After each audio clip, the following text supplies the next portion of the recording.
Praise the Lord. ആത്മാവിൻ്റെ അഭിഷേകം അത് ദൈവം തനിക്ക് ഇഷ്ടമുള്ളവർക്കൊക്കെ ആത്മാവിനെ കൊടുക്കും. അത് ദാഹത്തോടെ തീഷ്ണതയോടെ പ്രാർത്ഥിച്ചുകൊണ്ടിരിക്കുക ആത്മാഭിഷേകത്തിനായിട്ട്. ഇതിന് വലിയ ഒരു തീഷ്ണതയും ദാഹവും വേണം. വില കൊടുത്ത് പ്രാർത്ഥിക്കണം ആത്മാവിനു വേണ്ടിയും അഭിഷേകത്തിനു വേണ്ടിയും കൃപാവരങ്ങൾക്ക് വേണ്ടിയും. ഹല്ലേലൂയ. മോശയിലൂടെ ഇസ്രായേൽ ജനത്തെ ദൈവമായ കർത്താവ് മോചിപ്പിക്കുക. പുതിയ നിയമത്തിലേക്ക് വന്നാൽ പത്രോസ്, പൗലോസ്, അപ്പസ്തോലന്മാര് ഇവരെയൊക്കെ ശക്തിപ്പെടുത്തിയതും ഇവരെ നയിച്ചതും അഭിഷേകം ചെയ്തതും അവരിലൂടെ സംസാരിച്ചതും പരിശുദ്ധാത്മാവായ ദൈവമാണ്. ഒന്ന് കരമടിച്ച് കർത്താവിനെ സ്തുതിച്ചേ, കരമൊന്ന് ഉയർത്തിയടിച്ചേ. Hallelujah hallelujah hallelujah hallelujah hallelujah hallelujah. യേശുവേ എന്ന് വിളിച്ചേ. Hallelujah hallelujah. ശക്തിയോടെ വിളിച്ചേ, ശക്തിയോടെ വിളിച്ചേ, ജീവനോടെ വിളിച്ചേ. Hallelujah hallelujah. ഈശോയെ നന്ദി, ഈശോയെ നന്ദി, യേശുവേ സ്തുതി. ഹല്ലേലൂയ. നമുക്ക് വലതുകരം ഉയർത്തി പിടിച്ചൊന്ന് പ്രാർത്ഥിക്കാം. പരിശുദ്ധാത്മാവായ ദൈവമേ, എൻ്റെ മേൽ ആവസിക്കണമേ. ആത്മാവേ, പരിശുദ്ധാത്മാവേ, വിശുദ്ധിയുടെ ആത്മാവേ, ശക്തിയുടെ ആത്മാവേ, സ്നേഹത്തിന്റെ ആത്മാവേ, എന്റെ മേൽ ആവസിക്കണമേ. എന്നിൽ വസിക്കുന്ന പരിശുദ്ധാത്മാവേ, എന്നെ ഉണർത്തണമേ. പരിശുദ്ധാത്മാവേ, വരങ്ങളാൽ, ദാനങ്ങളാൽ, ബലങ്ങളാൽ എന്നെ നിറയ്ക്കണമേ. ആത്മാവേ, ദൈവാത്മാവേ, ഇരട്ടിപ്പങ്ക് അഭിഷേകം എനിക്ക് നൽകണമേ. രണ്ട് കരമുയർത്തി കർത്താവിന്റെ ആത്മാവിനെ വിളിച്ചൊന്ന് സ്തുതിച്ചേ. ആത്മാവേ, പരിശുദ്ധാത്മാവേ, ഞങ്ങളിൽ നിറയണമേ. സ്തുതിക്കട്ടെ, സ്തുതിക്കട്ടെ. Hallelujah hallelujah hallelujah. സ്വരമേർത്തി ഹല്ലേലൂയ ഹല്ലേലൂയ. ശക്തിയോടെ വിളിക്കട്ടെ. ഹല്ലേലൂയ. ജീവനോടെ വിളിക്കട്ടെ. Hallelujah hallelujah. സ്വരമുയർത്തി വിളിക്കട്ടെ പ്രിയപ്പെട്ടവരെ. Hallelujah hallelujah hallelujah. യേശുവേ നന്ദി, യേശുവേ സ്തുതി. എഫേസോസ് 4:30 രക്ഷയുടെ ദിനത്തിനു വേണ്ടി നിന്നെ മുദ്രിതനാക്കിയ പരിശുദ്ധാത്മാവിനെ വേദനിപ്പിക്കരുത്. മത്തായി 12:32 പിതാവിനും പുത്രനും എതിരായി ചെയ്യുന്ന പാപം ക്ഷമിക്കപ്പെടും, പരിശുദ്ധാത്മാവിനെതിരെയുള്ള പാപം ക്ഷമിക്കപ്പെടത്തില്ല. ആ പരിശുദ്ധാത്മാവായ ദൈവം എൻ്റെയും നിങ്ങളുടെയും ഉള്ളിൽ വസിക്കുന്നു. ഒരിക്കലും പരിശുദ്ധാത്മാവിനെ നമ്മൾ വേദനിപ്പിക്കരുത്. നമ്മുടെ വാക്കുകൊണ്ട്, പ്രവൃത്തി കൊണ്ട് പരിശുദ്ധാത്മാവിനെ വേദനിപ്പിക്കരുത്. ആത്മാവിനെതിരായിട്ട് സംസാരിക്കരുത്. ഗൗരവമേറിയ പാപം. പലരും ഈ പാപം ചെയ്യുന്നുണ്ട്, പരിശുദ്ധാത്മാവിനെ വേദനിപ്പിക്കുന്നുണ്ട്. നമ്മുടെ ശരീരം പരിശുദ്ധാത്മാവിൻ്റെ അല്ല. ഈ ശരീരത്തിൽ പാപം ചെയ്യുമ്പോൾ പരിശുദ്ധാത്മാവാ സങ്കടപ്പെടുന്നത്. നീ വചനത്തിന് വിരുദ്ധമായി, ദൈവകൽപ്പനയ്ക്ക് വിരുദ്ധമായി പ്രവർത്തിക്കുമ്പോൾ പരിശുദ്ധാത്മാവാ സങ്കടപ്പെടുന്നു. നിന്റെ ഉള്ളിൽ വസിക്കുന്ന ദൈവാത്മാവാ വേദനിക്കുന്നത്. വിശുദ്ധ ബൈബിളിൽ ഇപ്രകാരം ഒരു വചനമുണ്ട്, പരിശുദ്ധാത്മാവ് ഇല്ലാത്തവർ ഉണ്ട് എന്നൊരു വചനമുണ്ട്. യൂദാസിൻ്റെ ലേഖനം, യൂദാസ് ലീയ എഴുതിയ ലേഖനമാണ്. അതിൽ നമ്മൾ വായിക്കുന്നുണ്ട്, ഒറ്റ അധ്യായമേ ഉള്ളൂ, അതിൻ്റെ 18-19 വചനങ്ങൾ. തങ്ങളുടെ ദുഷ്ടമായ അധമവികാരങ്ങൾക്ക് അടിമപ്പെട്ടു ജീവിക്കുന്ന പരദൂഷകർ അവസാന നാളുകളിൽ വരും. അധമവികാരം അത് ജഡത്തിൻ്റെ വികാരമാണ്. കാമവികാരം, ആസക്തികള്, വ്യഭിചാരം, സ്വയംഭോഗം, സ്വർഗഭോഗം, കണ്ണിൻ്റെ ആസക്തി, ജഡത്തിൻ്റെ മ്ലേച്ഛതയിൽ ജീവിക്കുന്നവര്, അധമവികാരങ്ങൾക്ക് അടിമപ്പെട്ട മനുഷ്യർ. പരിശുദ്ധാത്മാവില്ലാത്തവരും കേവലം ലൗകികരുമായ ഇവരാണ് ഭിന്നിപ്പുണ്ടാക്കുന്നത്. കണ്ടോ, പരിശുദ്ധാത്മാവില്ലാത്തവരും കേവലം ലൗകിക മനുഷ്യൻ. അവർക്ക് ഈ ജഡത്തിൻ്റെ കാര്യമുള്ളൂ. ദൈവത്തെക്കുറിച്ചോ ദൈവരാജ്യത്തെക്കുറിച്ചോ പരിശുദ്ധാത്മാവിനെക്കുറിച്ചോ അവർക്ക് ചിന്തയില്ല. അവർക്ക് ജഡത്തിൻ്റെ തൃപ്തി. നല്ലതായിട്ട് ഭക്ഷണം കഴിക്കണം, മദ്യപിക്കണം, അല്ലെങ്കിൽ ചെടിക സുഖം അനുഭവിക്കണം, അടിച്ചുപൊളിച്ച് ജീവിക്കണം. അങ്ങനെയൊക്കെ ജീവിക്കുന്ന ധാരാളം പേരുണ്ട്. അധമവികാരങ്ങൾക്ക് അടിമപ്പെട്ടു ജീവിക്കുന്നവർ, വചനം പറയുന്നു, പരിശുദ്ധാത്മാവില്ലാത്തവരാ. കാരണം ദൈവത്തിൻ്റെ ആത്മാവ് അവരിൽ നിന്ന് വിട്ടുപോകും. കാരണം പരിശുദ്ധാത്മാവ് ഒരു ശക്തിയല്ല, ഒരു വ്യക്തിയാണ്. പരിശുദ്ധാത്മാവ് ഒരു വ്യക്തിയാണ്. Holy Spirit is a person. ആത്മാവ് ഒരു വ്യക്തിയാണ് നമ്മുടെ ഉള്ളിൽ വസിക്കുമ്പോൾ മുതൽ. ഹല്ലേലൂയ. അത് വ്യക്തിയായിട്ട് ആത്മാവ് നമ്മുടെ ഉള്ളിൽ വസിക്കുന്ന അരൂപിയായ ആത്മാവ് നമ്മുടെ ഉള്ളിൽ വന്ന് വസിക്കുമ്പോഴാണ് വ്യക്തിയായിട്ട് ആത്മാവ് ഇടപെടാൻ തുടങ്ങുന്നത്. ആത്മാവ് സംസാരിക്കും, ആത്മാവ് വെളിപ്പെടുത്തും, ആത്മാവിന് എല്ലാ കാര്യങ്ങളും അറിയാം. ഈ ദൈവാത്മാവിനെ നമ്മൾ വേദനിപ്പിക്കരുത്. ദർശനങ്ങളും പ്രവചനങ്ങളും വെളിപാടുകളും സന്ദേശങ്ങളും ഒക്കെ ദൈവത്തിൻ്റെ ആത്മാവ് നമുക്ക് നൽകും. Hallelujah, hallelujah. ആ ദൈവത്തിൻ്റെ ആത്മാവിനെ സങ്കടപ്പെടുത്തരുത്. നമ്മൾ വായിക്കുന്നുണ്ട് ന്യായാധിപന്മാരുടെ പുസ്തകം 13 മുതൽ 16 വരെയുള്ള വചനങ്ങളിൽ, അധ്യായങ്ങളിൽ, 13 മുതൽ 16 വരെയുള്ള അധ്യായങ്ങൾ. ദൈവം തെരഞ്ഞെടുത്ത ശക്തനായ മനുഷ്യനായിരുന്നു സാംസൺ. ഒരു ജനത്തെ നയിക്കുവാൻ ന്യായാധിപനായിട്ട് സാംസനെ ദൈവം ഉയർത്തി. ഈ സാംസന് പറ്റിയ തെറ്റ് എന്താണെന്നറിയാമോ? സാംസന് കൊടുത്തിരുന്ന നിർദ്ദേശം, സാംസന്റെ അമ്മയ്ക്കോ കൊടുത്തിരുന്ന നിർദ്ദേശം എന്താണെന്നറിയാമോ? ലഹരി പാനീയങ്ങൾ കഴിക്കരുത്. ജനിക്കുന്ന കുഞ്ഞ് നാസിർ വ്രതക്കാനായിരിക്കണം, അതായത് ബ്രഹ്മചാരിയായിരിക്കണം. അങ്ങനെ വേണം ജീവിക്കാൻ. സാംസനെ കുറിച്ചുള്ള ദൈവത്തിൻ്റെ പദ്ധതി ഇതായിരുന്നു. നമ്മൾ വചനത്തിൽ വായിക്കുന്നുണ്ട്, സാംസൺ 20 വർഷക്കാലം ഇസ്രായേലിൻ്റെ ന്യായാധിപനായിരുന്നു. വചനം ന്യായാധിപനാണ് പുസ്തകം 16:31. 20 വർഷം ഇസ്രായേലിന്റെ ന്യായാധിപനായിട്ട്. ഈ സാംസന് പറ്റിയ തെറ്റെന്താണെന്ന് അറിയാമോ? ആത്മാവിന്റെ അസാധാരണ കരുത്തുള്ള മനുഷ്യൻ, അസാധാരണമായ കരുത്തുള്ള മനുഷ്യനായിരുന്നു സാംസൺ. സാംസൺ എന്ത് പറ്റി? സാംസൺ എന്താ പറ്റിയത്? അബദ്ധം. സാംസൺ ദൈവത്തിന് കൊടുത്ത വാക്ക് വിട്ടുകളഞ്ഞു. നാസിർ വ്രതക്കാരനായിരിക്കണം, ലഹരി ഒന്നും ഉപയോഗിക്കാനായിട്ട് പാടില്ല, ബ്രഹ്മചാരിയായിരിക്കണം. അങ്ങനെ ജീവിക്കേണ്ട വ്യക്തിയാണ്. എന്ത് പറ്റിയെന്നറിയാവോ? ന്യായാധിപനോടെ പുസ്തകത്തിൽ നാം ഇങ്ങനെ വായിക്കുന്നുണ്ട്, മുന്തിയിൽ നിന്നുള്ള ഒന്നും ഭക്ഷിക്കരുത്, വീഞ്ഞോ ലഹരിപാനീയമോ ഒന്നും ഉപയോഗിക്കരുത്, അശുദ്ധമായൊന്നും തിന്നുകരുതെന്നൊക്കെ നിർദ്ദേശം അമ്മയ്ക്ക് കൊടുത്തിരുന്നു. പിന്നെ സാംസന്റെ മുടി ഒരിക്കലും മുറിക്കാൻ പാടില്ല എന്ന് നിർദ്ദേശമുണ്ടായിരുന്നു.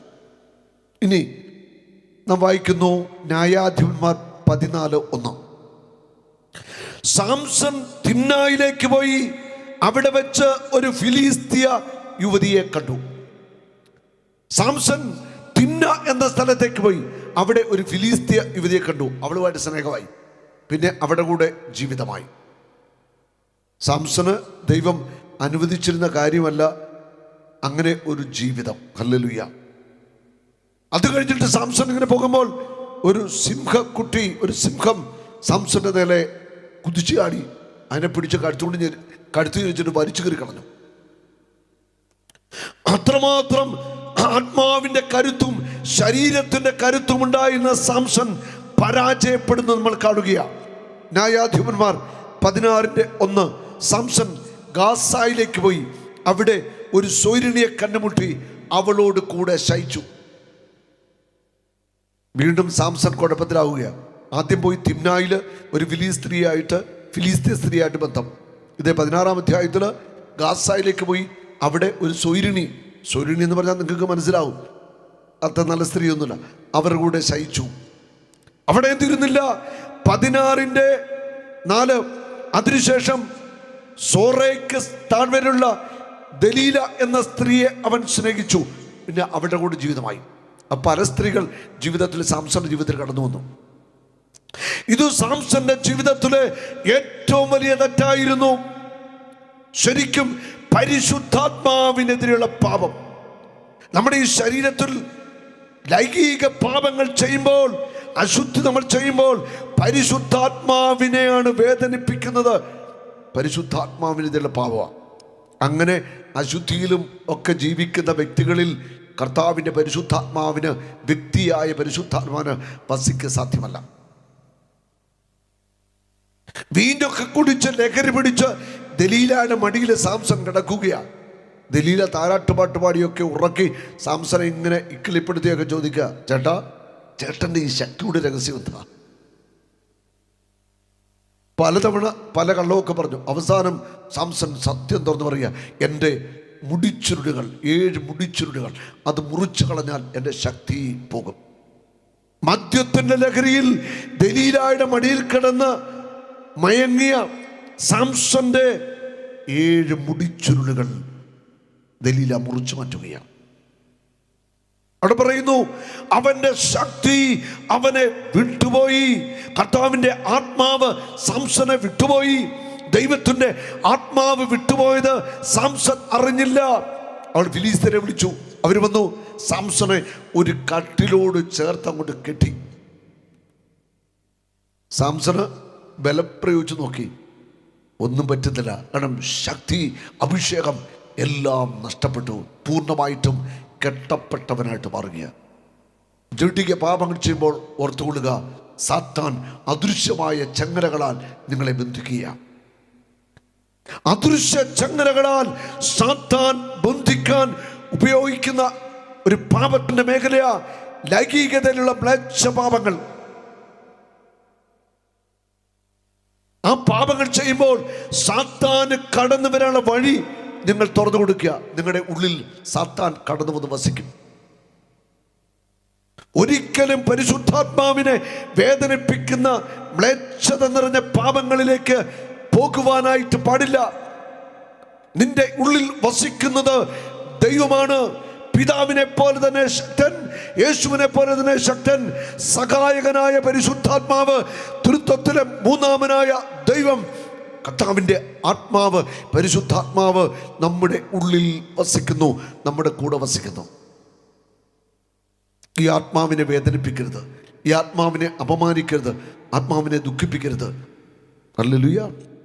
സാംസണിൽ നിന്ന് ദൈവത്തിൻ്റെ ആത്മാവ് വിട്ടുപോയി. സാംസനെ കട്ടിലോട് ചേർത്ത് കെട്ടി. എന്നിട്ടോ സാംസന്റെ കണ്ണുകൾ അവർ കത്തിയും കൊണ്ട് ഇങ്ങനെ തുറന്നെടുക്കുക. സാംസന്റെ കണ്ണുകൾ തുറന്നെടുക്കപ്പെട്ടു.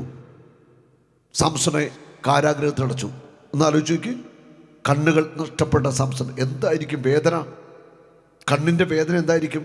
കണ്ണില്ല, കരയാൻ കണ്ണുനീരില്ല, അല്ലെ കരയാൻ കണ്ണുകളില്ല. സാംസൺ ജീവിതത്തിൽ ജഡത്തിന്റെ സുഖങ്ങളൊക്കെ നന്നായിട്ട് അനുഭവിച്ചു.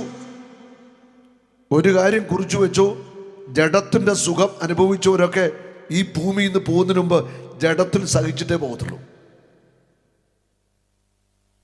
ജഡത്തിന്റെ സുഖം അനുഭവിച്ചവരൊക്കെ കുറിച്ചു വെച്ചോ, ഈ ഭൂമിയിൽ നിന്ന് വിട്ടുപോകുന്നതിന് മുമ്പ് ഈ ശരീരത്തിൽ നന്നായിട്ട് സഹിച്ചിട്ടേ ഇവിടെ നിന്ന് പോകത്തുള്ളൂ. അത് ഉറപ്പാ. കാരണം നിങ്ങൾ വിശുദ്ധീകരിക്കപ്പെടണം, അതിന് സഹിച്ചേ പറ്റുള്ളൂ. അതുകൊണ്ട് ചില സഹനമൊക്കെ നിന്റെ വിശുദ്ധീകരണത്തിന് ദൈവം അനുവദിക്കുന്നതാണ്. സാംസൺ കാരാഗ്രഹത്തിൽ കിടന്ന് വേദന കൊണ്ട് വീർപ്പ് മുട്ടുകയാ. കണ്ണിന്റെ ഭാഗമൊക്കെ പഴുത്ത് പഴുപ്പൊഴുകിയ. എന്തൊരു വേദനയായിരിക്കും. നമുക്കറിയാം, നമ്മുടെ കാലിൽ മുള്ളുകൊണ്ടാൽ അല്ല നാവേലിച്ച് തൊലിപോയാൽ എന്തൊരു വേദനയാണ്, സഹിക്കാൻ പറ്റുക. ആ കാരാഗ്രഹത്തിൽ കിടന്ന് സാംസന്റെ മുടി വളരുവാൻ തുടങ്ങി. അവിടെ വചനം പറയുന്നുണ്ടോ, സാംസന്റെ മുടി വളരുവാൻ തുടങ്ങി. അതൊരു വലിയ സൂചനയാണ്. സഹനത്തിലൂടെ സാംസൺ ആ കാരാഗ്രഹത്തിന്റെ ഉള്ളിൽ വിശുദ്ധീകരിക്കപ്പെട്ടു. സാംസന്റെ ആത്മാവും മനസ്സും ശരീരവും ആ കാരാഗ്രഹത്തിൽ സ്വന്തം ശരീരത്തിൽ സഹിച്ചുകൊണ്ട് വിശുദ്ധീകരിക്കപ്പെടുക. സാംസന്റെ മുടി വളർന്നു വളർന്നു വരിക. ഒരു ദിവസം അവർ സാംസനെ അവിടെ നിന്ന് പുറത്തു കൊണ്ടുവന്നു. 10,000 പേര് കൂടിയിരിക്കുന്ന ഒരു സ്ഥലത്ത് സാംസണോട് പറഞ്ഞു, സർക്കസ് കാണിക്കാൻ പറയുക. സാംസൺ എന്തൊക്കെയോ കാട്ടിക്കൂട്ടി, എന്താണെന്നും ഇവിടെ പറഞ്ഞിട്ടില്ല. എന്തൊക്കെയോ അവിടെ കാട്ടിക്കൂട്ടി.